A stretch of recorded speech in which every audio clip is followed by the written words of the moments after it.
আসসালামু আলাইকুম। আমরা এই মুহূর্তে চলে আসছি ভাইরাল সাতকামার ভাইরাল কমলা বাগানে। তো এই জায়গায় অনেক লোক আসে সবাই, কারণ এটা হলো ভাইরাল কমলা বাগান। এই যে আমার ভাই একজন পয়সা রয়েছে মেন গেটে, সে একজন এই কমলা বাগানের মালিকই ধরতে গেলে। ভাই কিছু বলেন। আসসালামু আলাইকুম। আপনারা যারা আমাদের বাগানে আসতে চান কিংবা ফল কিনে নিতে চান, আপাতত নিতে পারবেন না, কারণ এগুলো এখনো খাওয়ার উপযোগী না।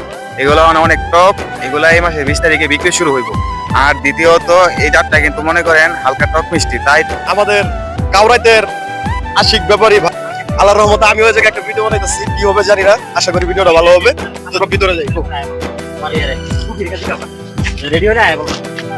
তো আসলে দেখার মতো একটি কমলা বাগান আসলাম, অনেক ভাইরাল একটি জায়গার ভিতরে আসলাম, অনেক আশা ছিল আসার জন্য, আসতে পারি নাই। তো এখন আইসা পড়ছি। তো আমার লগে আমার ভাইও আছে, আমার বড় ভাই জীবন ভাই আছে।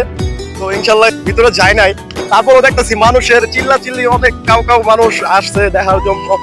আসলে একটা জিনিস কি, যে জায়গায় একটা জিনিস যখন ভাইরাল হয়ে যায় তখন আসলে বলতে ওই জিনিসটা অন্যরকমই থাকে, কারণ সেই ভাইরাল কমলা বাগানের সামনে এখন উপস্থিত হয়েছি, ভাইরাল কমলা বাগানের সামনে উপস্থিত হয়েছি। এই যে আমার সামনে একজন আছে, আমার ছোট ভাই। কমলা বাগানে এসে তোমার কেমন লাগতেছে? আলহামদুলিল্লাহ ভালো আছি।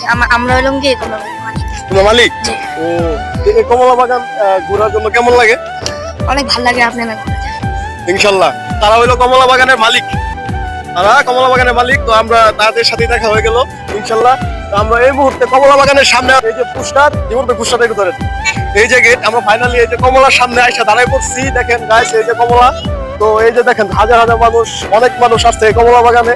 তো সত্য কথা বলতে এই যে কমলা, এই দেখেন এই যে কমলা, তাই আমার পুরো ফ্যামিলি নিয়ে আসছি।